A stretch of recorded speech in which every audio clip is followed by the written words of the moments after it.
Amandine et Florent du Nouveau Souffleur rencontrons aujourd'hui Louis Albertosi, un jeune comédien sorti de l'École du Nord, pour parler de son travail, notamment dans la pièce Richard II, présentée en septembre et octobre au Théâtre Nanterre-Amandier, dans une mise en scène de Christophe Roque. Alors Louis, merci d'avoir accepté cet entretien dans ce superbe jardin Villemain à Paris. Du coup, l'idée au début de cet entretien, c'était de te demander de te présenter et de voir un peu quel était ton parcours de ton point de vue à toi. Très bien. Non, merci beaucoup de m'inviter pour ouvrir la saison des entretiens du Nouveau Souffleur. Non, j'en suis ravi. Me présenter, donc Louis, j'ai 24 ans. Donc j'ai fait l'École du Nord qui est à Lille, c'était la 6e promotion. C'est une école qui est encore un peu jeune, qui a été créée en 2003 par Stuart Side, qui était dirigée ensuite par Christophe Roque, qui est maintenant actuellement dirigée par David Bobet. Et donc j'en suis sorti il y a tout pile un an, puisqu'on a fait ce qu'on appelle comme ça le spectacle de sortie, qui est le dernier spectacle qui réunit toute une promotion. On l'a fait il y a tout pile un an, on l'a présenté d'ailleurs à Nanterre, en tournée, on l'a créé dans le Nord à Tourcoing, puis on l'a joué à Nanterre. C'était Henri VI, un autre Shakespeare, décidément. Et depuis, voilà, j'ai rejoué avec Nanterre Le Legs, une pièce de Marivaux qui était mise en scène par Cécile Garcia-Fogel, qui joue la reine dans Richard II, qui intervenait, qui a été d'abord en fait ma prof à l'École du Nord. On disait pas prof, mais en tout cas, elle était prof, quoi. Là-bas pendant 3 ans, elle a été ma metteuse en scène. Maintenant, je joue avec elle, c'est rigolo. J'ai fait d'autres trucs. Et puis Richard II, c'était un peu l'espèce d'apothéose de ma première année l'année dernière, puisque c'était la création au Festival d'Avignon. C'était assez stressant et assez festif. Puis sinon, pour me présenter autrement, juste avant mes 3 ans d'école du Nord à Lille, j'ai fait 2 ans au conservatoire d'arrondissement, du 20e arrondissement à Paris, dans la classe de Pascal Parsat. Et puis avant, j'avais tout un parcours musical, violoncelliste, chant et tout ça, et que maintenant que j'exploite, enfin qu'on me fait exploiter dans les spectacles dans lesquels je joue, donc tant mieux. Mais voilà, grosso modo. Est-ce que tu as un rapport particulier avec les textes de Shakespeare et est-ce qu'ils ont nourri ton travail de comédien? Étonnamment, j'ai lu et découvert Shakespeare, autre que l'idée qu'on peut s'en faire ou que ce qu'on peut en voir, les espèces de choses résiduelles qu'on a dans même toutes les séries américaines où on joue le songe d'une nuit d'été quand on est au lycée, des trucs comme ça. Très tardivement et à l'École du Nord, et grâce à Cécile Garcia-Fogel. En fait, et même tardivement à l'école, puisque avant j'avais juste lu, je sais plus, pas Les Joyeuses Commères, ou peut-être Les Joyeuses Commères, je sais plus, une comédie. Et je trouve ces comédies très ardues, en fait, beaucoup plus ardues que ces tragédies ou que les pièces historiques, que je trouve paradoxalement les plus faciles à lire. Et c'était au premier confinement où là tout le monde était un peu sous le même régime, c'est-à-dire tout le monde chez soi, machin. Donc là pareil, on était sous le même régime, et ça arrivait, ça a correspondu exactement à un moment où on devait faire une tournée régionale dans tout le Nord et tout le Pas-de-Calais de pièces de Marivaux justement qu'elle avait mis en scène et qu'on a pu rejouer beaucoup plus tard, enfin 1 an, 2 ans plus tard. Et donc ça ne s'est pas fait, on est chez soi et tout ça, et la consigne qu'elle nous a donnée, c'est qu'est-ce qu'on fait? Lisez tout Shakespeare. Alors on a essayé de varier un peu nos lectures, et puis surtout on n'avait pas Big Brother qui nous regardait chez nous là où on était, mais moi je me suis dit je vais lire. Et puis en fonction des rôles qu'on avait travaillé chez Marivaux, Cécile était très très investie, elle nous proposait de l'appeler pour avoir des retours sur les derniers filages qu'on avait fait, tout ça. Et puis elle m'avait dit, moi je jouais un personnage vraiment timide, maladif, complètement fou, versatile. Donc j'adorais travailler ça. Puis elle m'a dit, mais ce qui serait bien maintenant, c'est que tu travailles ou que tu lises même à voix haute. Quand elle disait lisez tout Shakespeare, c'était ça, lisez à voix haute aussi. Pas que pour la culture et savoir qu'est-ce qui se passe, même si c'est magnifique à lire évidemment, mais dans le travail du comédien, tout ça. Elle me disait, lis un rôle de roi, un rôle qui est moins fou, moins versatile, un rôle plus vieux, un rôle plus droit, quelque chose comme ça. Elle m'a dit, lis Richard II. Donc j'ai commencé par lire Richard II. Peut-être qu'elle savait déjà que Christophe avait l'intention de monter, moi je l'ignorais complètement à ce moment-là. Et j'ai lu Richard II et ça a été la plus belle pièce de Shakespeare que j'avais lue. Avant, j'avais juste lu une comédie, un truc comme ça, j'en avais plus de souvenirs. Le Roi Lear, parce que ça, c'était une chose pour le concours d'entrée de l'École du Nord, il fallait qu'on travaille, qu'on présente des choses du Roi Lear. Ça m'avait beaucoup marqué, mais là, Richard II, j'avais trouvé ça trop, trop beau. Donc avant de m'imaginer quand j'aurais la pièce et tout ça. Et je me suis dit, c'est dingue, donc je lui disais ça à voix haute. Et puis en plus, j'ai commencé par une traduction un peu désuète, un peu vieillotte, mais qui en fait est assez belle, en tout cas pour cette pièce, celle de François-Victor Hugo. Ah, d'accord. Elle est vraiment assez belle. C'est pas celle du spectacle. C'est Non, Jean-Michel Desprats. exactement. Celle qu'on joue, c'est traduit. celle de Jean-Michel Desprats. Puis il y en a beaucoup. Il y a André Markovitch aussi qui a des partis pris complètement différents. Enfin, bon. Et du coup, je me suis mis à lire Shakespeare et tout ça. Et l'année suivante, il a été question qu'on essaie de ressusciter les Marivaux qui avaient été annulés. Et rebelote, il y a eu des problèmes. Ou bah non, c'est un moment où les lieux de culture étaient encore fermés en fait. Donc on s'est dit, bon, on va pas à huis clos retravailler ce qu'on a déjà fait. Enfin, ce qui pourrait être intéressant, mais bon, varions un peu les plaisirs.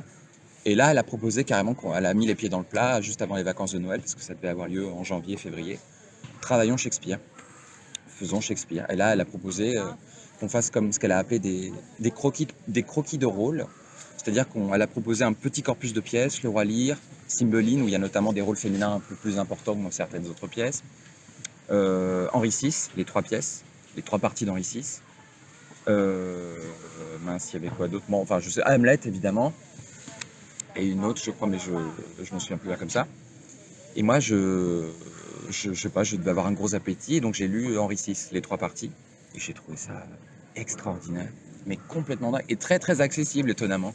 On suit très bien, il y a un truc d'intrigue qui correspond un peu aujourd'hui, on dirait, aux séries, que ce soit des trucs d'heroic fantasy ou carrément politique, House of Cards ou des trucs comme ça correspond un peu, ça passe très vite, il y a des jeux de pouvoir, des jeux d'influence, on trouve des échos, enfin c'est toujours aussi parlant aujourd'hui, et en même temps il y a la poésie de Shakespeare qui est complètement, enfin c'est dingue, c'est d'une épaisseur complètement dingue. Et donc ça a cultivé mon appétit pour ce truc, et moi j'ai travaillé, j'ai proposé de faire un croquis de rôle sur Henri VI. Avant qu'il soit question qu'on le monte aussi. En fait, c'est que des trucs comme ça, peut-être qu'on va monter tous les spectacles qu'on a fait à l'École du Nord, je l'ignore encore, mais qui sait. Et là, je suis tombé raide dingue. Enfin, c'est trop beau. Là, c'était la traduction d'Henri VI, c'était de Lynn Courtney que j'avais au tout départ. Mais Cécile avait créé la traduction de Stuart Side, qui avait été créée en 93, 92, je sais plus, à Gennevilliers, puis à la Cour d'honneur du Palais des Papes à Avignon, avec une distribution de dingue. Et là, c'était la traduction du metteur en scène, qui est d'origine américaine, Stuart Side. Et puis, elle m'a passé, elle avait encore les feuillets comme ça de sa traduction, qui n'avait jamais été éditée, qui était beaucoup plus... comment dire, beaucoup plus... comment je peux définir ça?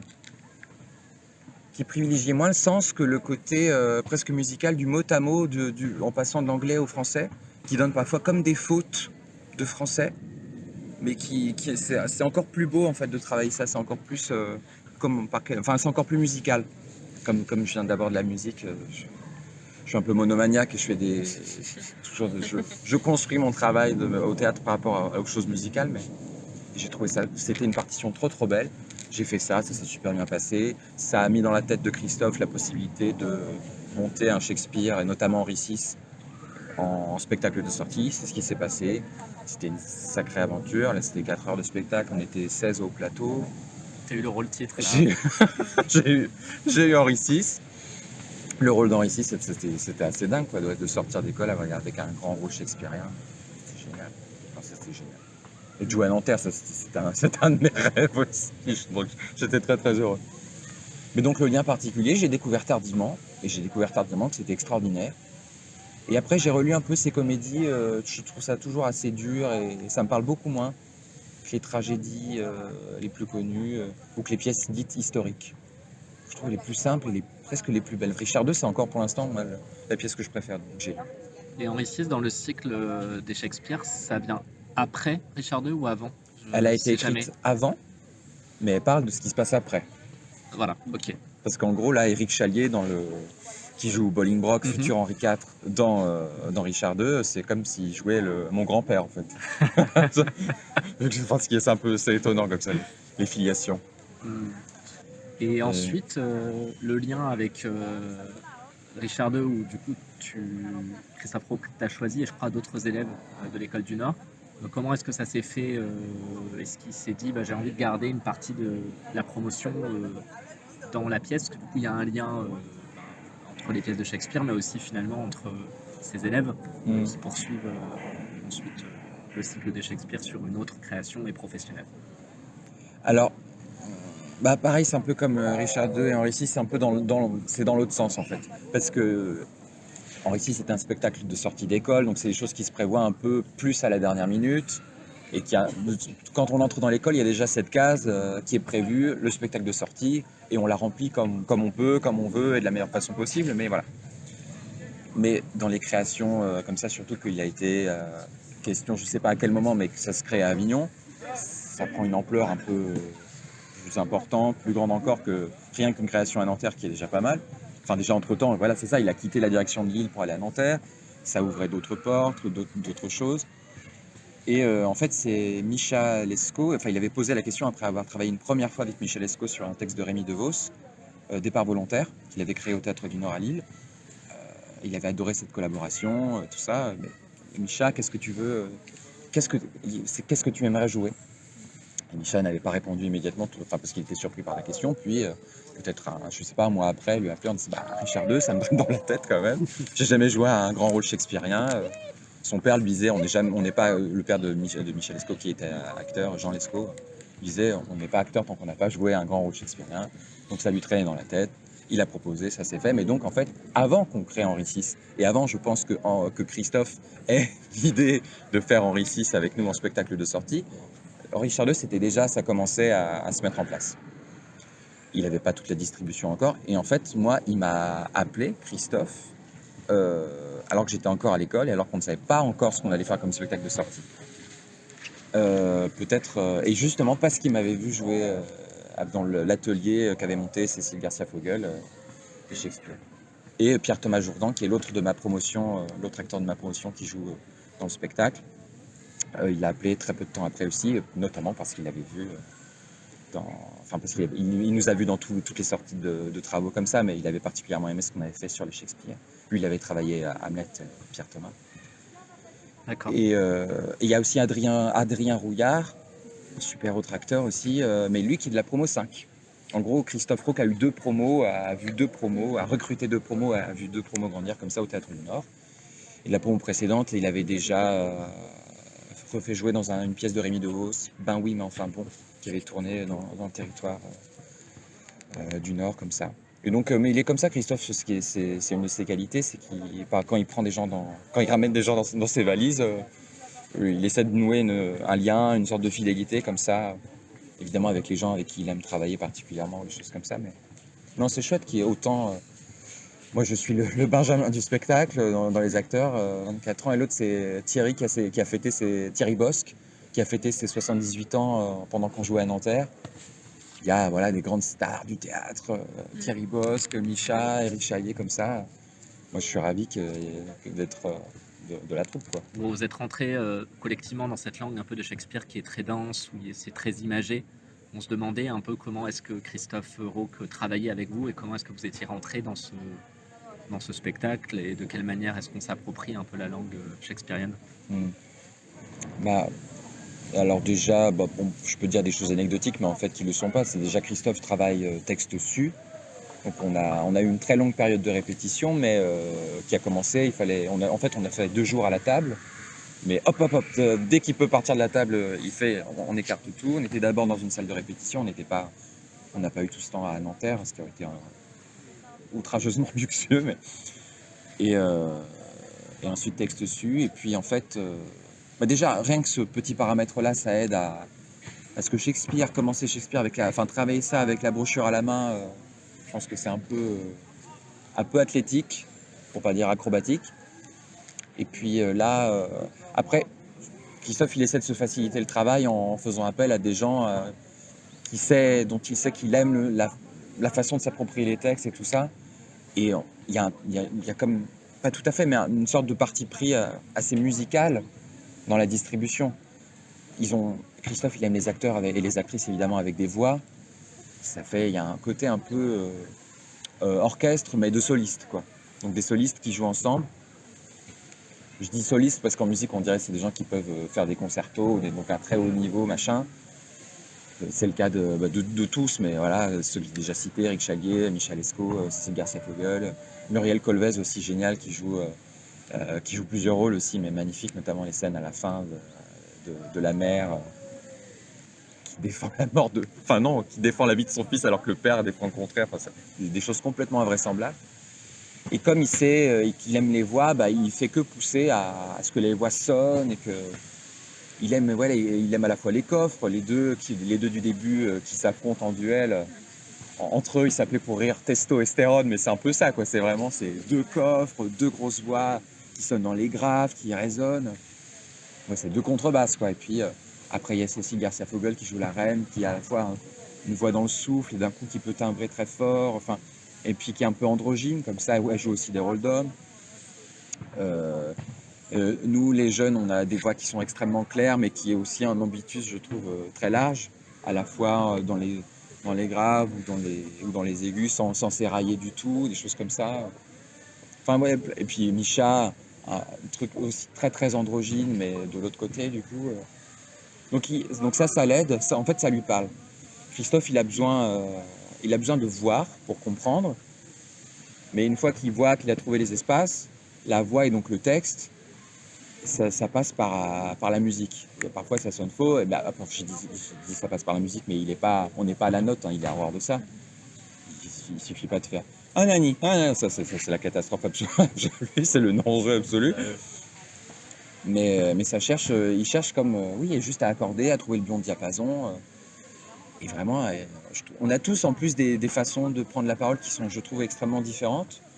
Éric Chalier, par exemple, il y a un truc un peu piqué, un peu un peu swing, un peu balancé comme ça, tandis que Michel Esco, il travaille beaucoup plus dans les choses très liées, à faire des très longues phrases sur un souffle, puis une pause comme ça. Enfin, on a tous pas des systèmes, mais des petits machins, des petits trucs de jeu, de musiciens presque, qui font que le texte il marche comme ça. Mais Shakespeare, si on le joue trop, je sais pas comment on peut dire, trop banal ou trop, ça marche pas. C'est trop. Surtout dans un grand espace, en fait, parce que c'est ça aussi, c'est par rapport à l'espace dans lequel on joue. C'est tellement grand, là, à Nanterre, et profond, parce que c'est assez large, mais là, on a joué en tournée de date, on a terminé hier soir à Londres, à Vélizy, théâtre d'art à Vélizy-Villacoublay, sur le RERC. Et là, c'était une salle qui était encore plus large qu'à Nanterre, que le théâtre éphémère de Nanterre, mais pas plus profonde. Donc je me suis rendu compte à quel point, quand même, l'espace qu'on a de jeu est très, très profond, et à quel point c'est rare, ça. Et en plus, comme ça sonne, on a des lieux, on a envie de s'entendre résonner, quoi. Après, on est repris au micro, mais c'est un micro, enfin, c'est un traitement du son qui est particulier parce qu'on peut entendre le son source, mais on peut chuchoter, on peut dire des choses basses, ou parfois, si on veut vraiment que ça bastonne, ça peut bastonner.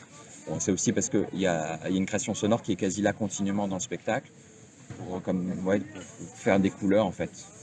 Comme c'est une sorte de scénographie, mais sonore aussi. Qu'est-ce que je suis bavard.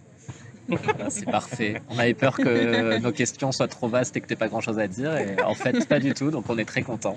Mais comme tu parlais beaucoup de musique, comment tu fais le lien entre ta pratique musicale et ton travail de comédien?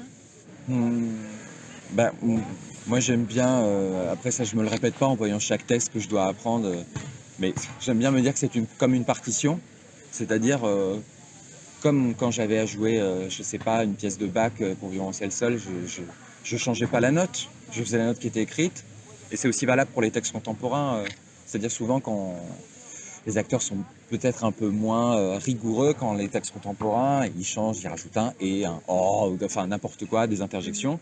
Mais moi j'ai déjà vu, notamment parce qu'à l'École du Nord, c'était une des spécificités. Il y avait une promotion d'auteurs et d'autrices.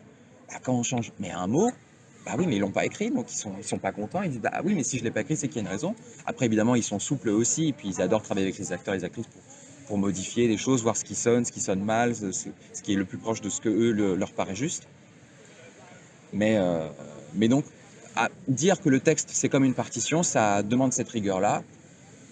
Donc là, quand Shakespeare, c'est c'est traduit de telle façon, il y a des choses qui peuvent accrocher qu'on qu'on ne peut pas comprendre immédiatement et tout ça, mais oui, mais je l'apprends comme ça et on va trouver. Donc déjà, envisager le texte comme une partition, ça demande une espèce de fidélité, que j'aime bien comme ça. Ou la primauté du texte en fait.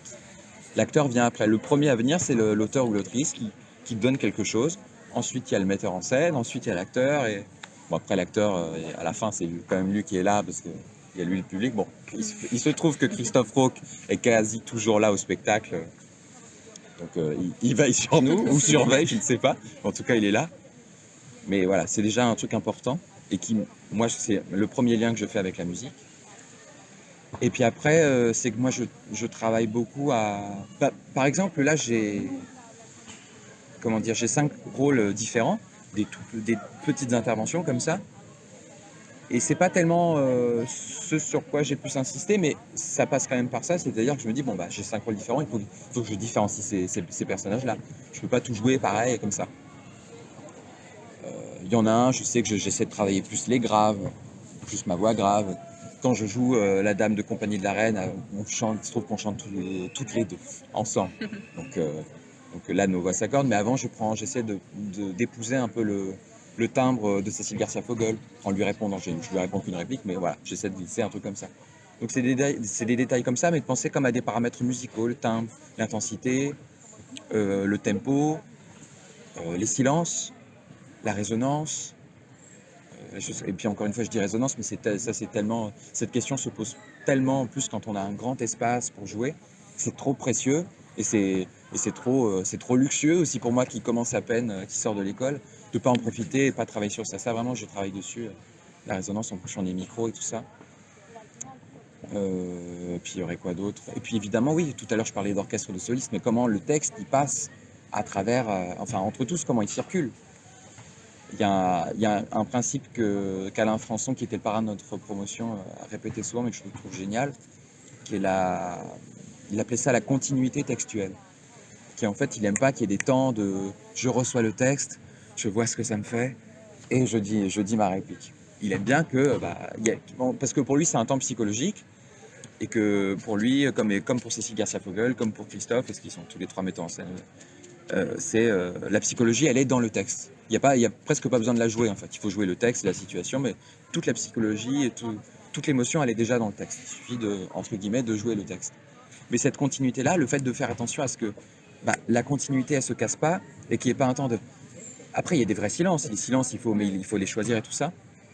Mais une espèce pas qu'il y ait une absence de temps psychologique comme ça permet que ça circule plus et qu'on entende moins la petite partition de chacun et le machin que je pense. En plus dans la rapidité, parce qu'il y a aussi un parti pris assez rapide dans cette mise en scène de Richard II. Parce que moi je crois qu'il y a plein d'autres mises en scène, notamment avec des coupes, qui durent minimum 3 heures. Là c'est 2h30 et il y a une demi-heure d'entracte.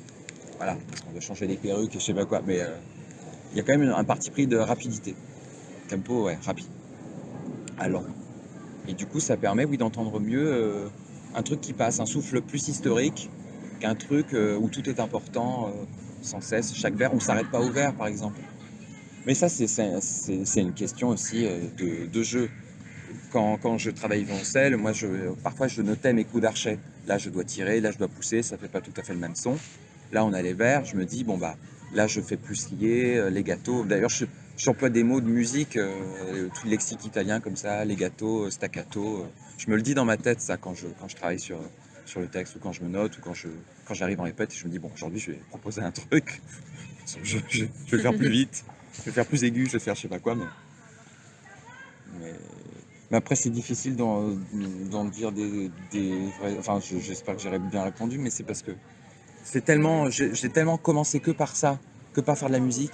J'ai pensé tardivement à faire du théâtre, en fait, en fait, maintenant, pour moi, c'est comme si je faisais de la musique.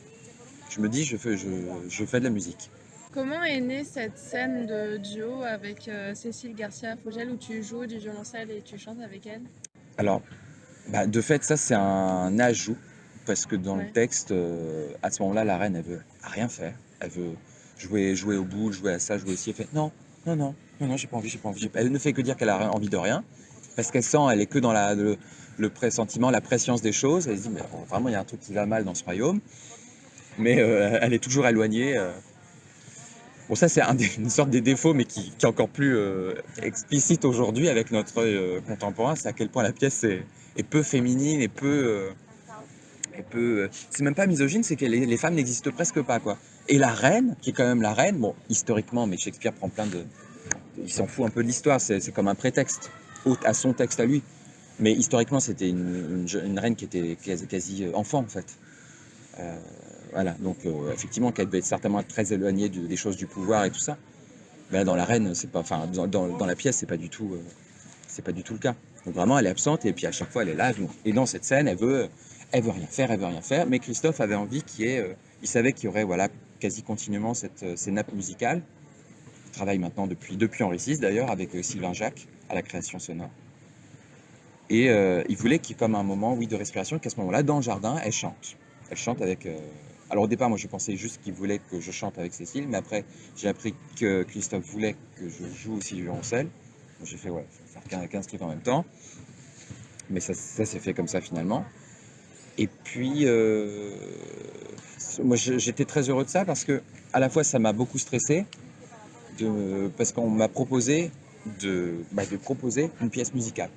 Tout bêtement. On m'a dit, Cécile pensait à une pièce de Purcell, du baroque anglais, pourquoi pas, mais qu'elle avait déjà chanté, donc elle voulait peut-être faire autre chose. Et Christophe, enfin les deux m'ont dit, bon bah si t'as une idée, je fais bon, ça me stresse, mais si j'arrive à trouver un truc qui me plaît, ça me stressera, mais j'oublierai ça en travaillant, puis je serai content de le faire à la fin.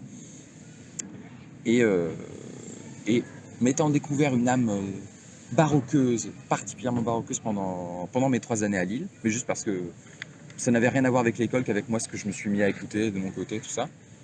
Vraiment, je me suis presque spécialisé dans la musique baroque, et notamment la musique baroque française, où il y a un travail de l'ornementation qui est très très singulier et spécifique à cette école, ces périodes-là. J'ai essayé de repasser en tête des airs que j'aimais bien et tout ça, et j'ai retrouvé un disque que j'adorais, des musiciens comment il s'appelle, les musiciens de Saint-Julien, un ensemble qui est dirigé par le flûtiste François Lazarevitch, un disque qui s'appelle À l'ombre d'un ormeau, avec que des airs un peu galants comme ça, un peu des airs pastoraux, très jolis, qu'on appelle des brunettes en fait. Donc c'est des airs galants, c'est entre l'air de cour et l'air populaire, c'est petits airs accompagnés au luth souvent. Donc là de fait j'ai pas un luth ni un théorbe, mais j'ai mon violoncelle. Et j'ai proposé d'en prendre un que je trouvais particulièrement beau, c'est J'avais cru qu'en vous aimant. Et je l'ai proposé une fois à Cécile, elle a fait super. Puis on l'a essayé devant Christophe, super. Alors c'était vendu, puis on a travaillé ça. Puis après, au départ, on faisait la même voix. Quand vous l'avez vu à Nanterre, je dis au départ, mais à la création à Avignon, on gardait la même voix tous les deux comme ça. Puis après, de retour à Nanterre, j'ai proposé qu'on fasse 2 voix. C'est ce qu'on a fait. Puis c'était chouette. Et puis après, c'est des petites coquetteries, mais comme c'est de la musique baroque, je me suis accordé en baroque. J'ai un violoncelle moderne, parce que je ne me suis pas découvert suffisamment tôt une âme de baroqueux, donc j'ai un violoncelle moderne, donc avec des cordes en métal, tout ça, pas des cordes en boyau, comme les instruments d'époque, l'instrument ancien. Mais j'ai baissé, c'est pas le tempérament, oui, enfin l'accord ou là à 440, j'ai baissé à 415. Voilà, petite info comme ça. Ok. Mais c'est né comme ça, il avait juste envie. Et je suis content parce que les spectateurs et les spectatrices, souvent en sortant, ils me disaient que c'était. Enfin, quand ils me parlaient de ce moment-là, mais souvent ils me parlaient de ce moment-là, que c'était une vraie respiration dans le spectacle. Enfin, que la scène du jardin, oui, d'un coup, c'était une pause un peu. On était ailleurs. Donc j'étais content. Et puis, ouais, il y a même eu. J'ai eu droit, il y a une chanteuse baroque que j'adore, Marie Berbos, qui était là à la première, qui m'a fait trop beaux compliments. Et Nathalie Dessay qui est arrivée. À la dernière semaine, mais j'en revenais pas, j'étais aux anges. Ah, ça, j'étais content. Mais j'étais content surtout d'avoir que tout ce stress, elle soit un tout petit peu fructueux à la fin. Bah ouais. Non, mais c'est un beau moment. Puis chanter avec celle qui a été ma prof, puis ma metteuse en scène, puis maintenant ma camarade de jeu, c'est génial. Juste de me raconter ça, c'est trop drôle, quoi. Oui, c'est ce qu'on s'est dit aussi, c'est une question qu'on allait te poser, mais effectivement, de jouer avec Cécile Garcia-Fogel, ça a dû être voilà, un moment pour toi assez beau, quoi. Mais Bah peut-être ouais. qu'on s'est demandé si c'était pas étrange même, mais Non, parce que quand elle met en scène, Cécile, elle montre elle vient montrer parfois, pas que, hein, c'est pas du tout genre la dictature, faites ce que je vous montre, mais parfois, pour se faire comprendre, elle va sur le plateau et tout ça. Donc en fait, j'ai l'habitude de la voir proche sur le plateau avec nous. Et puis on a vraiment beaucoup travaillé avec elle à l'École du Nord. Elle a été aussi beaucoup spectatrice des autres choses qu'on a faites, donc elle nous connaissait très bien. À la fois moi, Pierre-Thomas Jourdan, Adrien Rouillard pareil. Donc il y avait un truc comme ça qu'on connaissait. Mais moi j'étais, par exemple, Thierry Bosc, moi je l'ai vu la première fois dans le spectacle qui m'a fait me dire que le théâtre ça pouvait être un métier. Enfin l'acteur, que le métier d'acteur c'était un métier, voilà. C'était Perturbation d'après Thomas Bernhardt dans la mise en scène de Christiane Lupa. Ah. J'avais trouvé dingue, j'avais vu à Cergy Pontoise où j'étais. Et je lui ai dit de les répétitions. Je lui ai dit, Thierry, il faut que je te le dise, c'est pas possible. Je t'ai vu dans le spectacle. Puis je l'ai vu dans beaucoup d'autres spectacles ensuite. Mais ça m'avait tellement marqué. Donc ça m'a fait comme je le connaissais pas, Thierry, encore. C'est un petit truc quand même de le voir en face de moi. Puis quand à côté, tu tournes la tête, t'as Michel Esco, Eric Chaillier, Muriel Colvez, Pierre-Henri Pointe, que t'as déjà vu aussi dans d'autres spectacles de Christophe. Mais même Adrien Rouillard, je dis, enfin, j'ai dit, non, mais vrai, tout le monde, j'étais trop content. Vraiment, la distribution, j'en suis très, très heureux. Et j'étais impressionné. Puis notamment quand j'ai dû commencer à répéter des choses au violoncelle, alors là, c'était le paroxysme du stress parce que je vais faire du crin-crin devant ces gens que j'admire tous. Je vais faire. Au début, je savais pas qui voulait que je ne savais pas quelle chanson il voulait que je fasse. Donc j'arrive juste, j'apporte mon violoncelle. On fait la scène, je sais, genre joue, genre il claque des doigts comme ça, très bien. Alors je fais un truc, mais dans ma tête, j'avais envie de me cacher derrière Mais, 4 rangées d'arbres. mais pourquoi? Parce que c'est ta spécialité d'origine, non, au début? Oui, non, mais j'ai une nature de stressé quand même. Voilà. Non, mais de fait, par exemple, à Lille, pendant 3 ans, j'y ai quasi pas touché. J'ai plus fait de D'accord. musique. Même depuis 2016, j'ai plus fait beaucoup de musique. Avant, j'ai fait des concerts, des trucs. J'adorais ça. Mais c'est aussi, je trouve c'est tellement. En réalité, ça m'est plus important et plus précieux que le théâtre. Que D'accord. le théâtre au sens que théâtre ou machin. Après, comme je dis, je mets de la musique dans le théâtre. Puis le théâtre, c'est tellement. Enfin, en fait, c'est une forme opéra aussi. Il y a tout. Il y a les décors, il y a la scénographie, il y a la création de son. Et j'adore que la création sonore de Sylvain soit aussi présente. Je trouve que vraiment, ça ouvre les décors qui sont si nus. Ça donne du décor, en fait. Ça donne de la scénographie. Même quand les espaces sont très très peu éclairés, qu'il y a des petits carrés de lumière, la musique, elle ouvre tout. Parce qu'on s'est dit avec Ondine que c'est vrai que tu as vraiment une spécificité qu'ont d'autres interprètes, qui est que tu joues de la musique, en l'occurrence la baroque, enfin, tu es aussi comédien et tu écris, puisque tu as un blog qu'on a découvert, les dictionnaires anthropophages. Donc peut-être que tu pourras aussi nous dire d'où vient ce nom, parce Oui, qu'on oui. s'est demandé. Et puis bah voilà, nous expliquer un peu quel lien tu fais entre l'écriture, puisque tu as été aussi au Nouveau Souffleur critique littéraire, donc il y a comme comment dire, cette sorte un peu de kaléidoscope de toi, où il y a plusieurs facettes qui s'expriment. Est-ce que ces différentes formes-là sont complémentaires pour toi? Si oui, comment? Et puis quelle place a l'écriture aussi dans ton parcours? Bah, j'aime bien, bon, je vais répondre dans tout le désordre, mais moi, pour reprendre un des derniers mots que tu as dit, écriture, j'aime bien l'idée que, plutôt que, par exemple, j'aime pas dire artiste, dire je suis artiste, enfin, plutôt il y a un truc un peu prétentieux ou outrecuidant, enfin, un truc que j'aime pas trop. Après, il y a des gens qui s'affirment très comme ça, je vois sur Instagram parfois, je suis artiste, c'est mon art. Moi, je dis mon travail, et si on me demande de parler de mon travail, En fait, le mot écriture, ce qui est beau dedans, c'est que pour moi, il réunit toutes les formes d'art. L'écriture, ça peut être l'écriture au sens où on entend, l'écriture littéraire, mais comme je dis dans le premier article de mon blog, je fais un lien, enfin je réponds à la question pourquoi écrivez-vous? Ah oui, et tu dis que jouer un texte, c'est le réécrire. J'avais relevé Oui, ça. merci de ton attention. Mais oui, mais en fait, c'est ça. On peut tout lire, je trouve, à travers le prisme de l'écriture.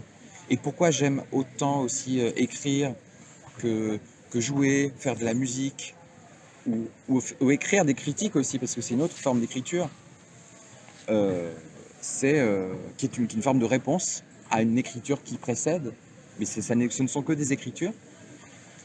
C'est que ça... Attends, j'ai perdu le début de ma phrase. Qu'est-ce que j'ai dit? Pardon. Mais à coup de pas. Non, mais oui. C'est le moment où la fatigue de Richard II arrive.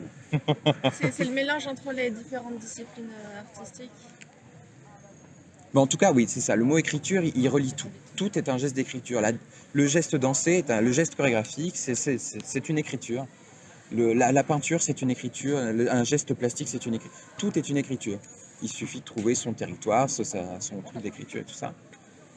Et oui, voilà, c'est ça. Ce qui est génial, c'est que quand je joue un texte, après, quand j'écris, je sais plus quelles sont les difficultés, les questions que se pose un interprète.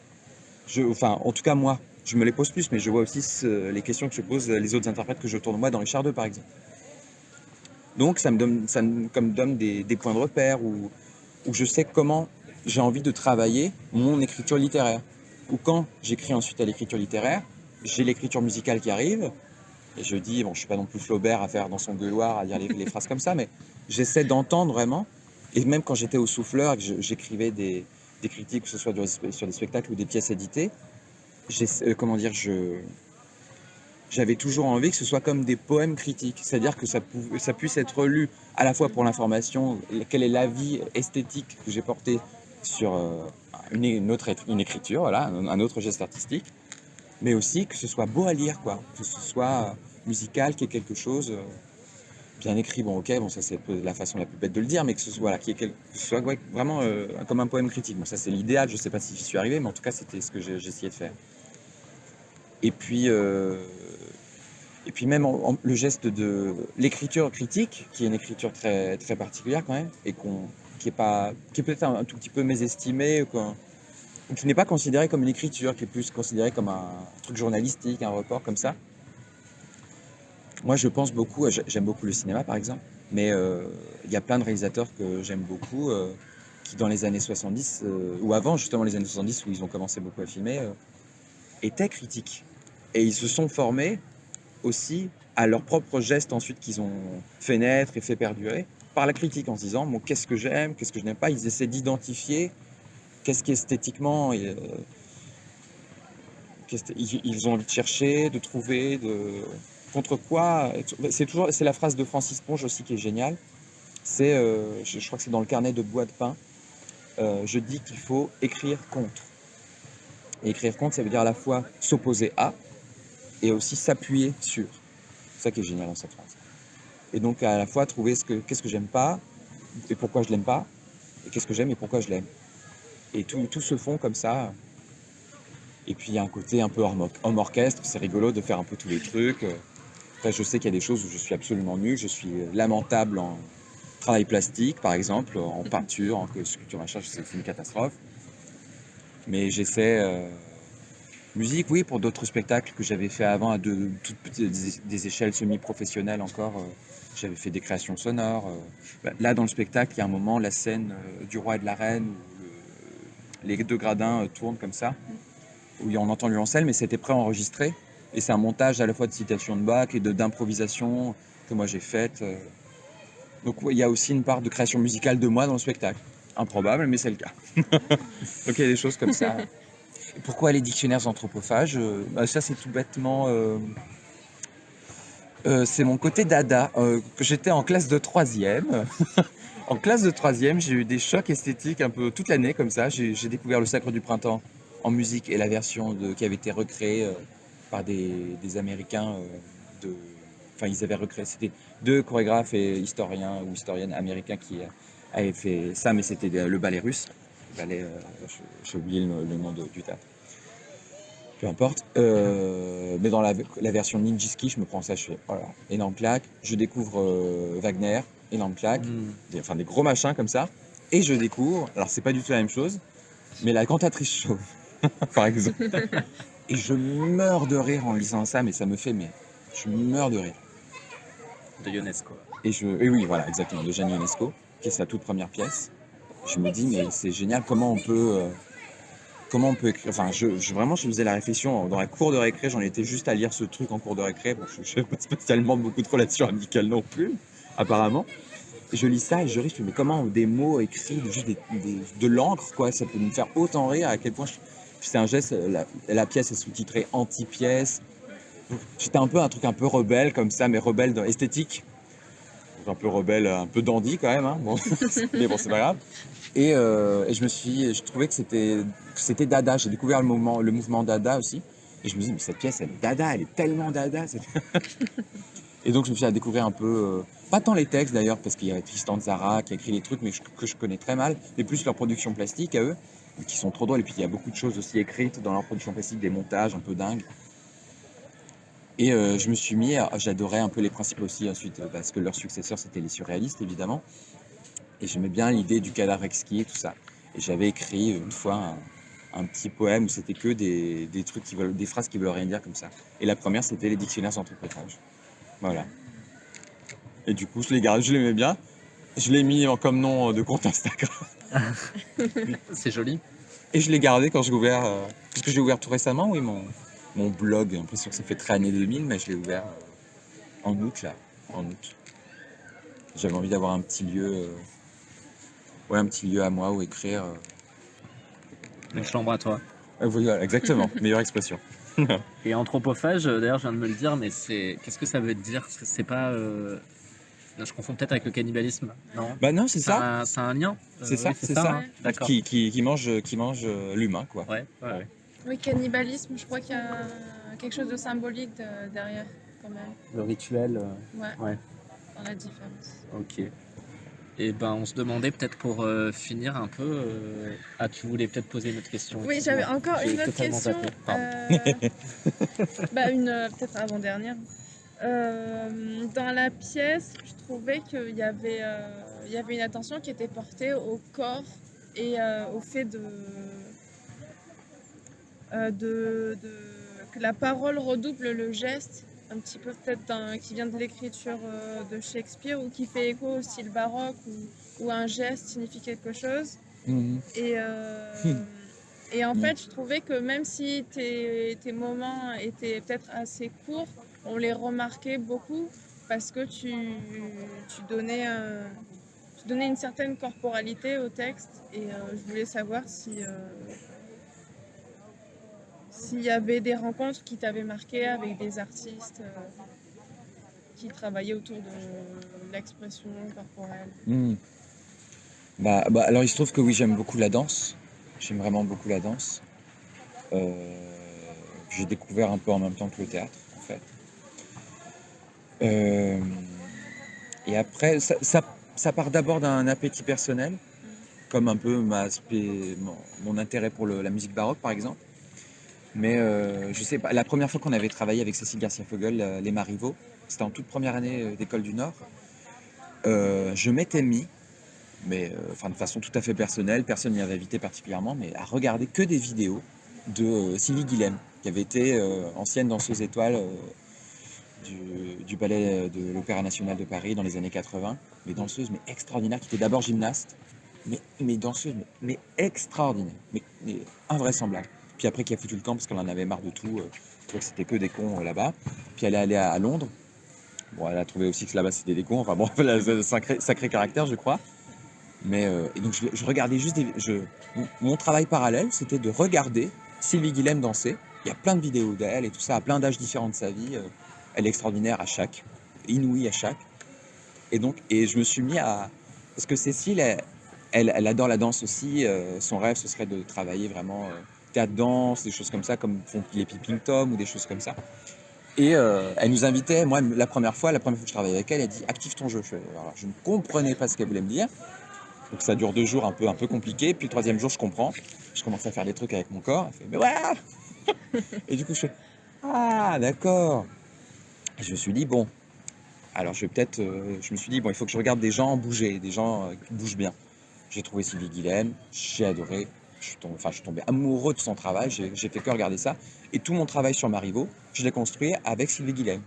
Il n'y en a rien quand on voit. Je suis incapable de faire ce que fait Sylvie Guilhem. Mais j'en fais une transposition, quoi, en fait, avec mon petit instrument à moi.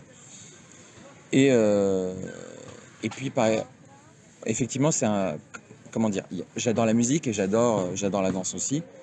Et comme au théâtre, on voit et on entend, j'essaie qu'il y ait tout. C'est le côté opéra, il y a tout. Et Cécile, une fois, justement, nous avait dit, moi ça m'avait tellement marqué, nous avait dit en travaillant, nous avait dit, mais jouez pour les sourds et les aveugles. C'est-à-dire, c'est un peu ce que tu dis, c'est-à-dire quand tu dis le geste double la parole, c'est un peu, ben, le théâtre, il n'est pas fait que pour les gens qui sont tout à fait valides et qui ont aucun problème dans la vie, qui n'ont aucune déficience visuelle, auditive ou je ne sais quoi. Donc il faut pouvoir aller, c'est un idéal trop beau je trouve, de pouvoir aller au théâtre et de se dire, bah, si je suis sourd, je vais voir un truc qui sera trop beau, qui va m'intéresser et je vais voir vivre un truc juste par la vision, peut-être aussi par les vibrations évidemment, des choses comme ça, ou, ou en étant aveugle, entendre et que ce soit impressionnant et qu'il y ait tout un paysage juste sonore. Donc moi ça c'est comme un repère absolu dans mon travail. En tout cas, quand je dis repère absolu, c'est pas ce que je sais atteindre, mais c'est ce que je cherche à chaque fois à atteindre. Donc là, j'ai une petite partition dans Richard, mais comme c'est des petites aussi, je peux me permettre plus d'arrêts, de faire plus d'événements. Surtout que par exemple, il y a un personnage que je joue, un ministre de Richard, qui apprend que là, c'est la défaite, elle est à nos portes, quoi. Là, c'est la grande catastrophe qui arrive. Il est dans un état, mais c'est la catastrophe. Et il doit l'annoncer à la reine, pour laquelle il n'a pas un respect énorme, une déférence particulièrement marquée. Du coup, il peut se permettre de péter un câble un peu. Du coup, je fais des trucs. Et effectivement, je double un peu par le geste. C'est un peu ce qui se passe. Ah, mais la remarque que tu as faite sur le fait que c'est peut-être hérité d'un truc baroque, je me l'étais jamais faite. Mais en fait, c'est juste, il y a un truc un peu comme ça. C'est pas du tout la gestuelle baroque parce que c'est ma gestuelle à moi, mais effectivement, ce serait comme une autre transposition ici, un peu comme ça. Mais cette chose-là que je fais, on ne peut pas se le permettre. Surtout, je ne peux pas doubler. Là, effectivement, c'est un type qui dessine beaucoup avec ses mains. Puis, par exemple, j'adore utiliser les mains parce que, bah, aussi, le spectacle est particulièrement sombre.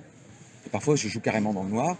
Mais il y a des bouts de corps qui entrent dans un carré de lumière par inadvertance parfois. Et je me dis, j'aime bien jouer avec juste une extrémité. Avec Green, ce personnage, le ministre de Richard dont je viens de parler, j'aime bien jouer vraiment avec l'extrémité des mains, les doigts, une sorte de... Le type, c'est le mignon du roi, un des mignons du roi. Il règne, il est installé, je me dis, il est très à l'aise. Je joue le type un peu dansant, un peu souple, un peu élégant, enfin des choses comme ça. Tandis que l'autre qui fait partie de la cour, mais qui va être un transfuge, qui va passer du côté de Bolingbroke, le futur Henri IV. Bon, là, j'ai aussi, ce qu'on n'a pas dit, c'est il y a aussi une créatrice coiffure qui était géniale, Cécile Kretschmar, qui a permis de varier aussi ce qu'on voit à l'image en quelque sorte. Donc là, c'est ma scène à moumoute, comme je dis, donc j'ai les petits cheveux frisés comme ça. Alors d'habitude, voilà, j'ai mes cheveux longs, même s'ils sont coiffés aussi. Là, je jouais aussi avec les mains, mais plus l'entièreté des mains. C'est vraiment un micro-détail, mais je disais, c'est plus les poings. C'est pas l'extrémité, c'est plus le type qui est plus nerveux, ou c'est tout le bras, ou c'est tout le poing, ou c'est des choses comme ça.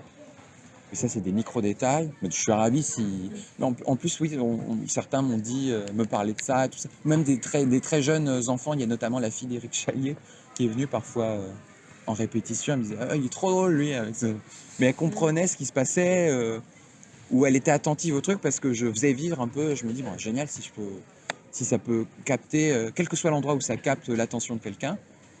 Si ensuite le jeu et ce que je fais paraît juste par rapport au texte, la situation, la mise en scène et tout ce qui se passe, mais si ça capte l'attention de quelqu'un qui a moins de 10 ans et de quelqu'un qui a plus de 70 ans, je suis ravi, quoi. C'est l'ambitus. Eh bien, cette fois, je pense que c'est la dernière question. On n'est pas loin de la vérité. Non, mais c'était te demander, parce que tu nous as dit, du coup, quand on a voulu caler cet entretien, que tu étais en répétition en même temps jusqu'au 15 octobre. Et on se demandait tout simplement quels étaient tes projets. Est-ce que tu peux nous en dire plus peut-être sur cette création en cours ou pas, hein, d'ailleurs, hein. Voilà, quelle est la suite pour toi après ce très beau Richard? Et bah, je peux carrément dire, j'ai deux créations en fait qui vont venir là. Une en fin janvier et une en mars. Et c'est deux textes contemporains, donc je suis très très très content. Et c'est deux très beaux textes surtout. Le premier, c'est le moment psychologique de Nicolas Doutet, qui est un texte qui est édité d'ailleurs, si les gens veulent le lire, aux éditions. Alors moi, pardon, mais je me frotte les mains sur l'herbe, c'est complètement noirci, c'est pas grave, c'est mon côté rural. Le moment psychologique, c'est édité aux éditions Tapisserie de Théâtre Ouvert. Un super texte. Et c'est la mise en scène d'Alain Françon. Et il y a une super distrib aussi, enfin, je suis trop ravi.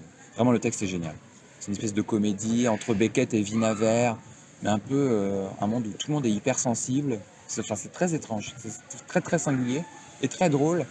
C'est très. Bon, j'ai adoré le lire. J'avais vu une mise en espace à Théâtre Ouvert justement en 2018, quand j'étais encore tout bébé École du Nord. Et maintenant, je suis dans le spectacle, je suis ravi. Donc il y a ça, ce sera créé donc fin janvier au Studio Théâtre de Vitry, que dirige Bérangère Ventusseau. Puis ensuite, ça reprendra le mois de février à Théâtre Ouvert, justement, dans Paris. Génial. Et l'autre, pour lequel j'ai eu déjà des répétitions, là, c'est Lettre à une deuxième mère de Constance de Saint-Rémy, qui était autrice dans ma promo à Lille. Donc, ça, Super. j'en suis très très heureux. Et que je vais jouer avec Camille de Sablé, là, on sera tous les deux. Et ce sera créé à l'Athénée Louis Jouvet, dans la petite salle qu'ils n'utilisaient pas pendant longtemps, la salle Christian Bérard. Oui, j'ai vu, je crois, une pièce de Denis Lavant dans cette salle. Ah oui, oui, il y a des chances, Oui.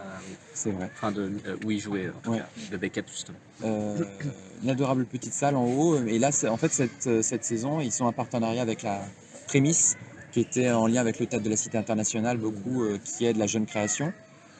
Et là, ils ont un partenariat, oui, avec le Théâtre de l'Athénée Louis Jouvet. Et ils ont toute une saison, toute cette salle est exclusivement, exclusivement des programmations de jeunes créations, ce qu'on appelle l'émergence, des choses comme ça. Et donc ce sera en mars, 2 semaines, je crois, là-bas en mars, et c'est sur une jeune femme, 35 ans, quelque chose comme ça, qui était comédienne et qui a un moment un peu de crise dans sa vie, qui se retrouve à devoir faire des... Elle est serveuse dans un bar, puis on en a un peu ras-le-bol, puis elle se pose des questions, et puis il y a la figure de Simone de Beauvoir qui arrive, qui l'intéresse, elle se pose des questions aussi par rapport au féminisme et des choses comme ça. Elle veut lire Simone de Beauvoir. Bon, elle est dans un moment de crise dans sa vie, donc il y a plein de choses qui se noient, plein de questions. Mais c'est magnifiquement écrit. Et c'est très drôle aussi, l'écriture de Constance de Saint-Rémy, c'est très... entre le trivial et le sacré, il y a plein de trucs comme ça, entre une recherche documentaire et un truc très, très humoristique et très drôle, et très vivant, très dialogué, c'est ça qui est génial. Et c'est Simone de Beauvoir qui lui apparaît, le fantôme. Je serai le fantôme de Simone de Beauvoir. Ce qui n'est pas rien. Bah, ça donne envie, tout ça. Bien, merci beaucoup. Merci beaucoup.